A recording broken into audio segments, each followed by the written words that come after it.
In today's video, I'm going to teach you how to clean up the chart of accounts in QuickBooks Online. A tidy chart of accounts makes your bookkeeping faster, your reports clearer, and your month-end much smoother. The safest way to clean things up in QuickBooks Online is to make old or unused accounts inactive. This hides them from day-to-day use without deleting any history, so past transactions and reports stay intact. Start by opening QuickBooks Online. Then click the settings icon, the little gear at the top right of your screen. This opens a menu with your key setup tools. From there, choose Chart of Accounts. This is the master list of every account your books use, grouped by assets, liabilities, equity, income, and expenses. Take a moment to browse through the list and identify accounts you no longer use, things like duplicate, expense categories, temporary test accounts, or old income lines you've replaced.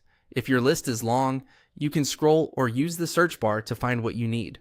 When you find an account you're ready to retire, look to the right side of that row and click the small drop-down arrow in the action column. This reveals the options for that specific account. Select Make Inactive. QuickBooks will show a confirmation window that says Make Account Inactive. This is a helpful checkpoint. It's reminding you that you're not deleting anything. You're simply removing the account from selection in new transactions. Your historical data and reports will still include it, and you can make the account active again later if needed. If you're sure, click Make Inactive to confirm. That's the entire cleanup motion. Open the chart of accounts, find an account you no longer need, open its dropdown, choose Make Inactive, and confirm. Repeat the same process for each account you want to hide.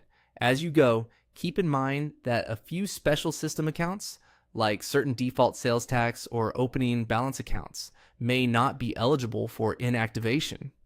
If that's the case, QuickBooks will let you know. A couple of quick best practice reminders while you work. If an account is tied to a recurring template and a product or service mapping or a bank rule, consider whether that workflow should be updated to use a different account before you make it inactive. And if you ever change your mind, you can return to the chart of accounts and reactivate the account at any time.